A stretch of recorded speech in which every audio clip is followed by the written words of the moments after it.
حضرات محترم، جن نے سنتوں کو ادا کر لیا ہو وہ آگے صفوں کو پہلے پر کر کے اٹھ کر کے آ جائیں. اگلی صفحے پر کریں گے تو پیچھے والے آرام سے بیٹھ جائیں گے.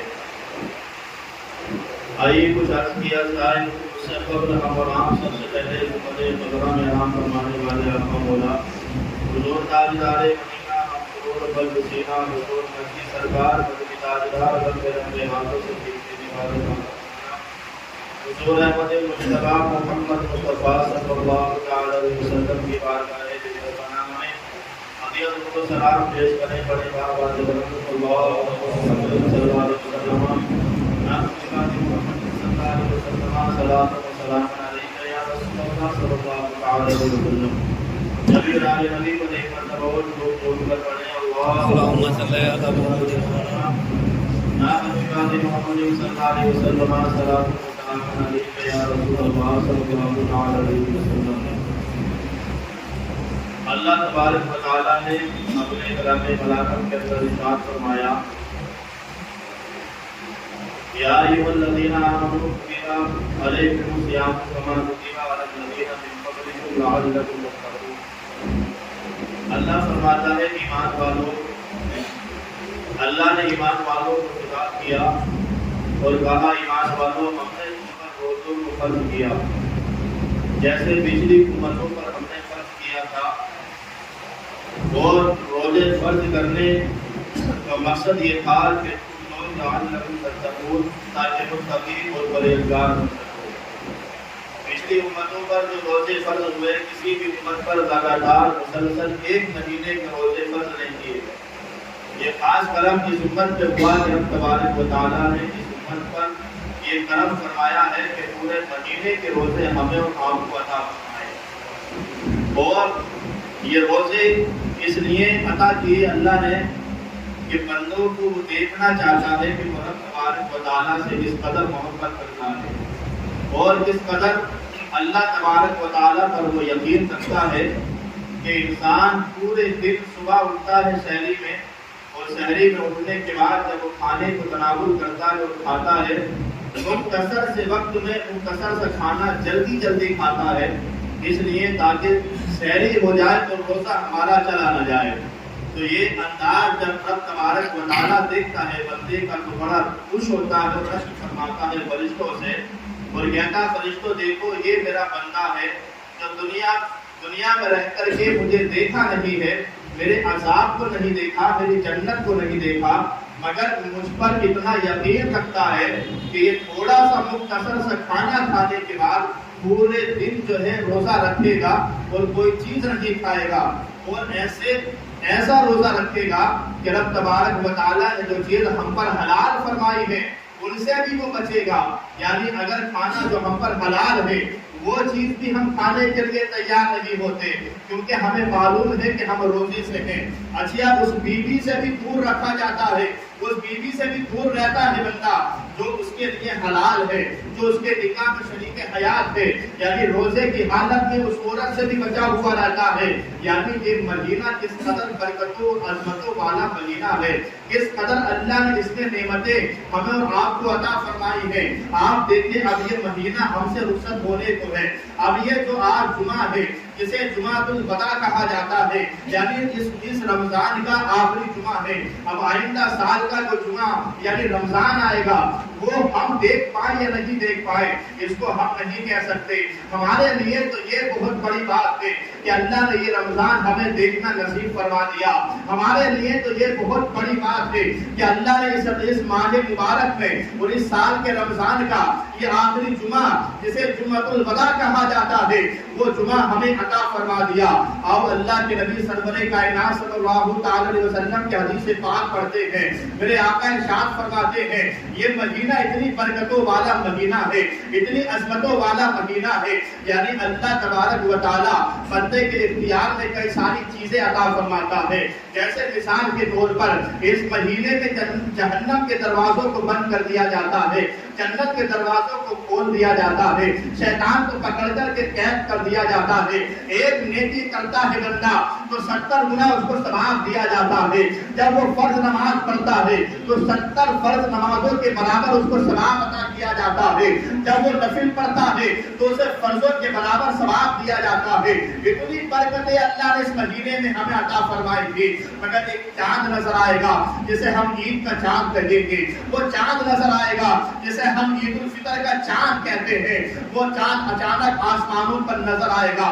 اگر سینے میں دل رکھتے ہو اور اگر واقعی مومن ہو تو آپ اندازہ کریں اتنی نعمتیں اللہ نے ہمیں اس مہینے میں عطا فرمائی، اللہ نے ہمیں کیا کیا اس مہینے کے اندر عطا فرمایا، مگر صرف ایک چاند دکھے گا جسے عید الفطر کا چاند کہا جاتا ہے، وہ چاند دکھے گا جسے دیکھنے کے بعد لوگ عید کی خوشیاں منایا کرتے ہیں، وہ چاند نظر آئے گا جس چاند کو دیکھ کر کے لوگ جس مسجد میں جب لوگ آیا کرتے تھے اس مسجد سے لوگ چاند کے بعد دور ہو جائیں گے، وہ چاند نظر آنے والا ہے۔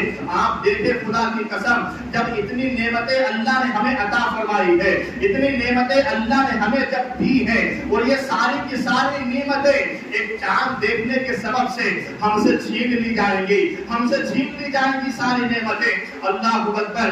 تو یہ اندازہ وہی لگا سکتا ہے جو اس مہینے میں عبادت کرتا ہوگا، اس کا اندازہ وہی لگا سکتا ہے جس نے اس مہینے میں روزے رکھے ہوں گے، اس مہینے کا اندازہ وہی لگا سکتا ہے جس نے اس مہینے میں قرآن پاک کی تلاوت کی ہوگی، اس کا اندازہ وہی لگا سکتا ہے جس نے اس مہینے میں ریگولر تراویح کی پابندی کی ہوگی، اس کا اندازہ وہی لگا سکتا ہے۔ اور اسی کو درد ہو سکتا ہے اس رمضان کے جانے کا جس نے اس مہینے میں خدا کی قسم اچھے سے عبادت کی ہوگی، اچھے سے اللہ کی بندگی ہوگی، اس کو بڑا درد ہوگا، اس کو بڑی تکلیف ہوگی، اس کو بڑا غم ہوگا۔ غم اس چیز کا ہوگا مولا یہ مہینہ ہم سے جدا ہونے کو ہے، یہ مہینہ ہم سے جانے کو ہے، اتنی برکتیں تو نے ہمیں عطا فرمائی تھی، ایک چاند دیکھنے کے بعد جو ہے یہ ساری برکتیں ہمارے ہاتھ سے چھین لی جائیں گی، یعنی ساری برکتیں ختم ہو جائیں گی جو برکتیں اس مہینے میں اللہ نے ہمیں عطا فرمائی ہے۔ میرے آقا کے حدیث پاک ہو رہے، میرے آقا ارشاد فرماتے ہیں کہ اس مہینے کے اندر جب بندہ روزہ رکھتا ہے، کوئی بھی مومن اگر جب روزہ رکھتا ہے تو وہ جب روزہ مکمل کرنے کے بعد مغرب کے وقت جب وہ بیٹھتا ہے افطار کرتا ہے، افطار کے وقت اللہ تبارک و تعالیٰ اس کے لیے کئی سو فرشتوں کو زمین پر اتارتا ہے، یعنی ایک شخص کے لیے جو روزہ رکھتا ہے پھر اللہ تبارک و تعالیٰ ان فرشتوں کی ڈیوٹی یہ کرتا ہے کہ میرے اس بندے نے روزہ رکھا ہے، اس کو آس پاس رہنے کے بعد اس کو ٹھنڈک محسوس کراؤ۔ اللہ اکبر، وہ فرشتے ارد گرد رہتے ہیں، وہ رہنے کے بعد اس کو ٹھنڈک محسوس کراتے ہیں۔ یہ معمول روز کا رہتا رمضان کے مہینے میں، کتنے فرشتے اترتے ہیں زمین پر میرے آقا فرماتے ہیں جب یہ مہینہ جانے کو ہوتا ہے اور اس مہینے کا جب آخری جمعہ آتا ہے جسے جمعۃ الوداع کہا جاتا ہے، میرے آقا فرماتے ہیں کتنے فرشتے روزانہ یعنی مغرب کے وقت زمین پر اترتے ہیں رمضان میں، وہ سارے کے سارے اللہ تبارک و تعالیٰ جمعۃ الوداع کے اندر اللہ سب کو زمین پر اتار دیتا ہے۔ اللہ اکبر، وہ سارے فرشتے آ کر کے کرتے کیا ہیں؟ وہ سارے فرشتے یہ کرتے ہیں کہ جو اس مہینے کے اندر نیک تھا، جو اس مہینے کے بعد بھی نیک بنا رہا، جو اس مہینے میں عبادت کرتا رہا، اس کے بعد بھی عبادت کرتا رہے گا، وہ فرشتے ان سب سے ہاتھ ملاتے ہیں، یعنی مصافحہ کیا کرتے ہیں۔ بہت سارے ایسے لوگ ہیں جن سے وہ فرشتے مصافحہ کرنے کے بعد لوٹ جایا کرتے ہیں۔ اللہ اکبر، اندازہ تو کریں آپ لوگ، یہ مہینہ بڑی برکتوں والا مہینہ ہے، یہ مہینہ بڑی عظمتوں والا مہینہ ہے، یہ مہینہ ایک ایسا مہینہ ہے اس مہینے میں اگر انسان توبہ کرتا ہے تو رب تبارک و تعالیٰ اس کی توبہ کو قبول فرما لیا کرتا ہے۔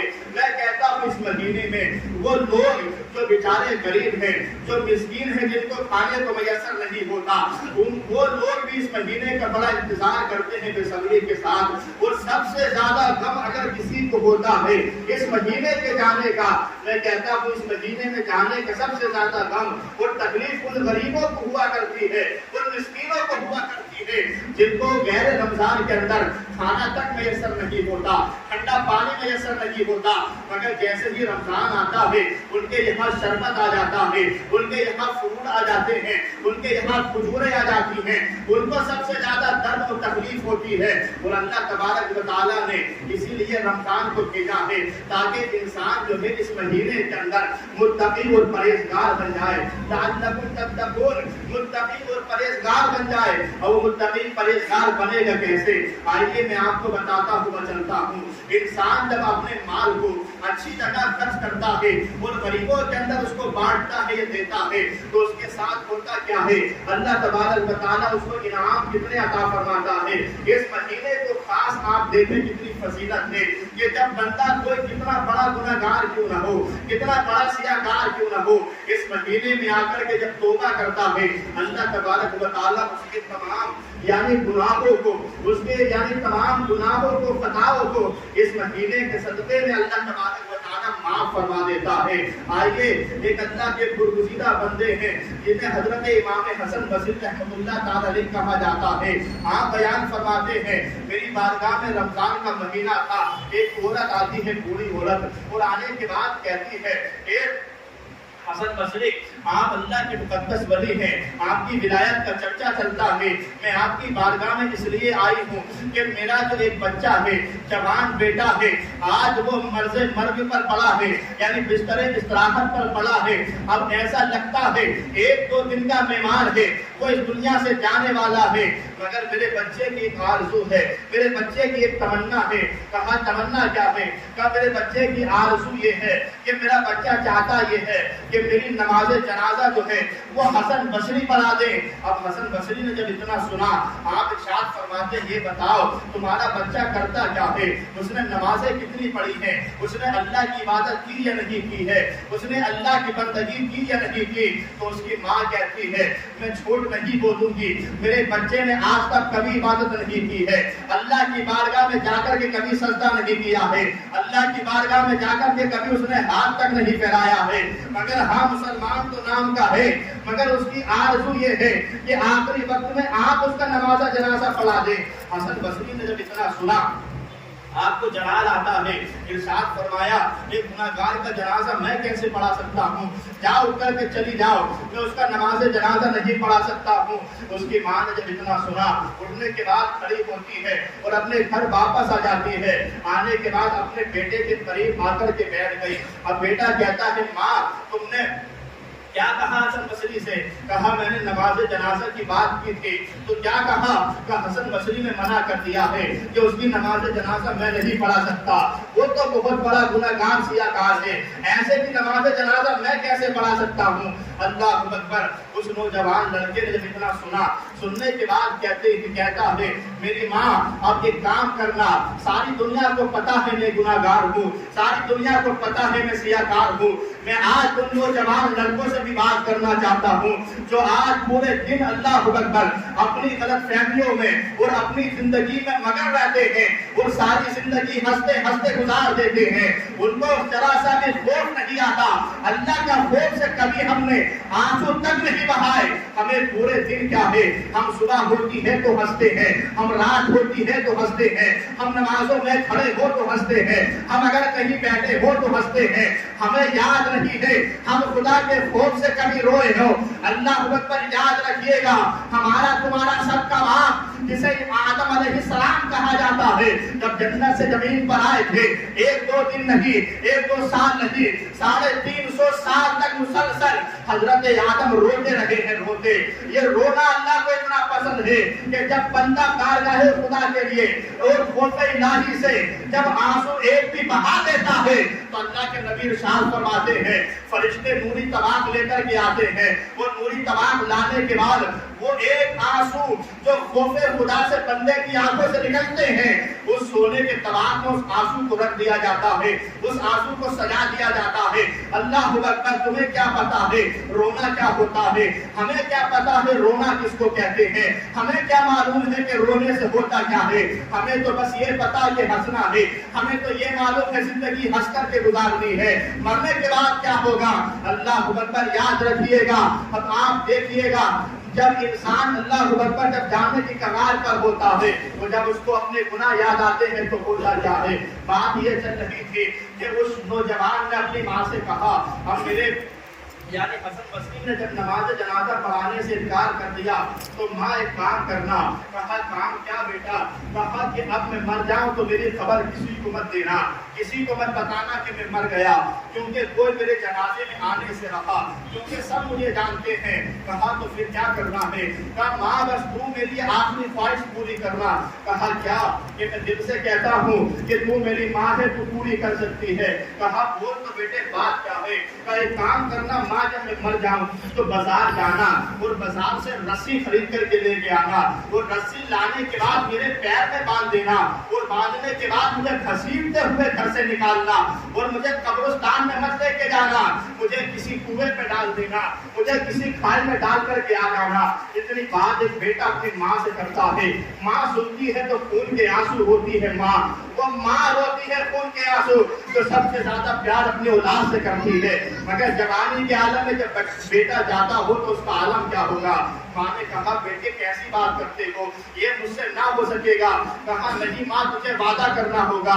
ماں روتی جاتی ہے اور دل سے دعا کرتی ہے مولا یہ کیسا امتحان ہے, آج یہ کیسا وقت ہے, میں اپنے بیٹے کی یہ آرزو کیسے پوری کر سکتی ہوں. اب روتی جاتی ہے ماں. اور جب صبح کی سفیدی نمودار ہوتی ہے اور وہ وقت آتا ہے, یعنی صبح جب بھور کا وقت آتا, بھور کا وقت آتا ہے, اس وقت اس کے بیٹے کا انتقال ہو جاتا ہے, مر جاتا ہے. وہ جب فجر کی نماز ہوتی ہے, ہونے کے بعد ماں زادو کتاب ہوتی ہے. فجر کی نماز کے بعد دروازے کے اچانک دستک ہوتی ہے, اور جب دروازے کو کھولا گیا تو کیا دیکھا؟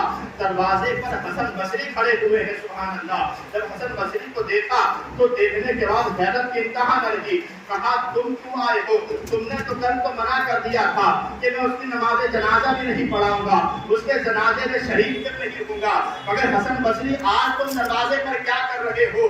اللہ اکبر. حسن بصری فرماتے ہیں رات کو جب میں نے نماز عشاء پڑھی, وہ پڑھنے کے بعد جب میں بستر استراحت پر لیٹا تو غیب سے مجھے آواز آتی ہے, اے حسن بصری, میں نے جس بندے کو, وہ جو بندہ میرے خوف سے رو رہا ہو, اور جس کی آنکھوں میں آنسو ہو, جب میں اسے معاف کر سکتا ہوں تو حسن بصری تم کیوں نہیں معاف کر سکتے ہو؟ اللہ اکبر. اتنا کہنا تھا. حسن بصری کہتے ہیں اب میں اس کی نماز جنازہ نہیں پڑھاؤں گا, بلکہ اس کو غسل بھی میں دوں گا, اس کو کفن بھی میں پہناؤں گا, وہ نماز جنازہ بھی میں ہی پڑھا کر کے اس کو اللہ اکبر دفن کراؤں گا.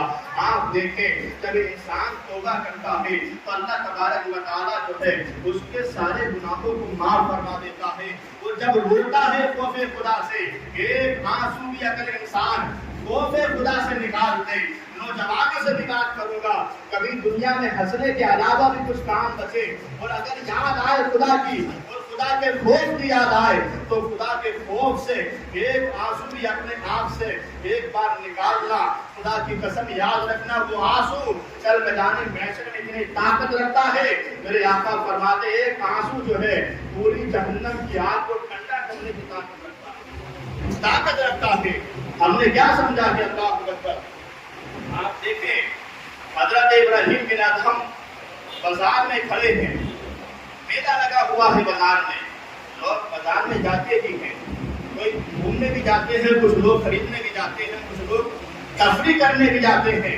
حسن بصری وہاں کھڑے ہیں, اور کھڑے ہوئے کبھی آسمان کی طرف دیکھتے ہیں, کبھی بازار والوں کو دیکھتے ہیں. کسی نے پوچھا حسن بصری یہاں کیا کر رہے ہو؟ کہا میں صلح کرا رہا ہوں, دو لوگوں میں صلح کرا رہا ہوں. لوگوں نے کہا صلح, یہاں بازار میں کس کی صلح کرا رہے ہو؟ کہا یہاں میں بندوں کی اس کے رب سے صلح کرا رہا ہوں, بندوں کی اس کے رب سے صلح کرا رہا ہوں. یعنی میں یہاں صلح اس لیے کرا رہا ہوں کہ اللہ تبارک و تعالیٰ ماننے کے لیے تیار ہے, مگر یہ بازار میں گھومنے والے غافل لوگ کوئی بھی ماننے تیار نہیں, یہ ماننے تیار نہیں ہے.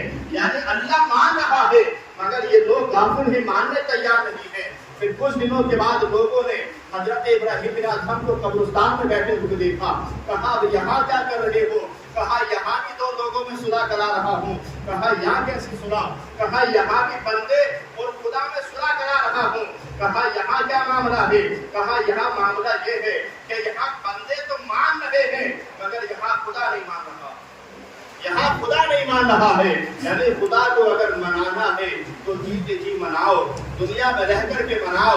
اگر یہاں ہم نے اللہ اس کے رسول کو راضی کر لیا تو یاد رکھے دنیا بھی ہماری ہے، آخرت بھی ہماری کامیاب اور کامیاب ہوتی ہوئی نظر آئے گی۔ اور یہ جو مہینہ ہم سے رخصت ہو رہا ہے جسے رمضان المبارک کا مہینہ کہا جاتا ہے، اللہ تبارک و تعالی ہمیں اس مہینے کی تمام برکتیں عطا فرمائے، اور جو کچھ چند دن باقی رہ رہے ہیں اس میں جہاں تک ہو سکے کم سے کم اس خیال سے عبادت کرنے، پتہ نہیں کہ یہ مہینہ ہمارے لیے آخری تو نہیں ہے، آئندہ سال معلوم نہیں ہم یہ مہینہ دیکھ بھی پائیں یا نہیں دیکھ پائیں۔ اللہ ہم تمام حضرات کو آئندہ سال میں یہ رمضان دیکھنا نصیب فرمائے۔ آپ اور یہ سن لیں کہ یہ آخری جمعہ ہے، اس کے بعد کل جو ہے 27 کی شب ہو جائے گی جسے شب قدر کہا جاتا ہے، کاٹنے کی رات، جو 1000 مہینوں سے افضل ایک رات ہے جسے شب قدر کی رات کہا جاتا ہے۔ اس میں اگر انسان جا کر کے پوری رات عبادت الہی میں گزارتا ہے تو کئی سال کا اللہ تبارک و تعالیٰ اس کو اجر و ثواب عطا فرماتا ہے۔ یہ شب قدر جو کل آنے والی ہے، اور اس مہینے میں فطرہ بھی ادا کرتے ہیں، تو آپ تمام حضرات کو اپنی اپنی مال کا یعنی فطرہ جو ہے آپ کو ادا کرنا ہے۔ اور فطرہ یہ ہے کہ 2 کلو 45 گرام گیہوں ایک انسان کے اوپر ہے، یہ فطرہ ہے تو واجب ہے۔ عید الفطر سے پہلے ہم اور آپ کو یہ ادا کرنا ہے۔ 2 کلو 45 گرام گیہوں یا اس کی قیمت جو بھی آج مارکیٹ میں قیمت ہو تو آپ حساب لگا لیں 2 کلو 45 گرام کی کتنے پیسے بنتے ہیں، ان پیسوں کو آپ فطرہ نکالیں، غریبوں میں دیں، مسکینوں میں دیں۔ اور اگر عید کی نماز سے پہلے کوئی بچہ بھی گھر میں اگر پیدا ہوتا ہے تو اس کا بھی فطرہ آپ کو ادا کرنا ہے۔ یعنی فطرہ ہر جتنے بھی گھر میں سدسیے ہیں سب کے نام سے، سب کے حساب سے الگ الگ آپ کو ایک جنے کا 2 کلو 45 گرام آپ کو فطرہ ادا کرنا ہے، یا اس کی قیمت آپ کو ادا کرنی ہے عید کی نماز سے پہلے۔ تو یہ آخری جمعہ ہے اور آنے والے بدھ یا جمعرات کو عید بھی ہو جائے گی انشاءاللہ۔ وقت رکتا نہیں ہے، بڑی تیزی سے وقت گزر رہا ہے، تو عید کی نماز کا ٹائم آپ حضرات شیئر کر دیں، بتا دیں تاکہ لوگوں کو پتہ چلے کرنے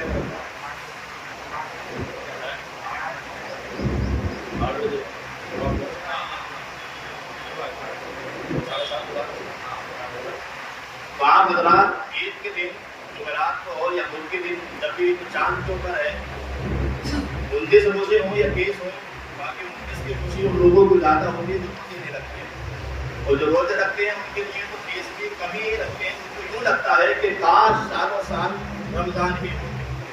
تو فجر کی نماز آپ تمامی حضرات عید کے دن ادا کریں، اور 7:30 بجے تک آپ تمامی حضرات مسجد پر تشریف لے آئیں، تیار ہو کر کے انشاءاللہ پھر یہاں سے چلیں گے، اور عیدگاہ میں 8 بجے خطبہ انشاءاللہ یعنی نماز کے لیے کھڑے ہو جائیں گے۔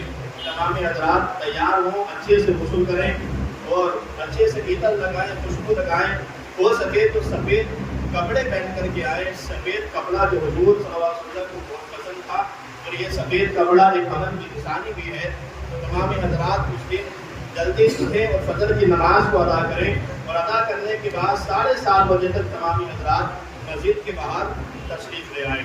اللہ تبارک و تعالیٰ نے کلام برابر پر ارشاد فرمایا، یا ایھا الذین آمنوا کتب علیکم الصیام کما کتب علی الذین من قبلکم لعلکم تتقون۔ دوسرے پارے کی آیت ہے، اللہ فرماتا ہے ایمان والو ہم نے تم پر روزے کو فرض کیا جیسے پچھلی امتوں پر فرض کیا گیا تھا۔ پچھلی امتوں کو پورے مہینے کے روزے نہیں دیے، اس امت کو دیے، اور روزے کیوں فرض کیے؟ اللہ فرماتا ہے لعلکم تتقون، تاکہ تم متقی اور پرہیزگار بن جاؤ۔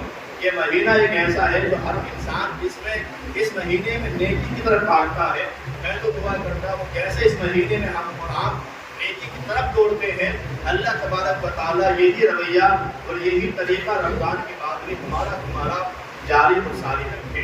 اللہ تبارک و تعالیٰ کی بارگاہ میں دعا مولا جو بھی میں نے کہا اس میں جان کر ملک کی غلطی ہو اب سبھی باتوں کو دوپہر میں معاف فرمائے، پہلے مجھے بعد میں آپ لوگوں کو عمل کی توفیق و نصیب عطا فرمائے۔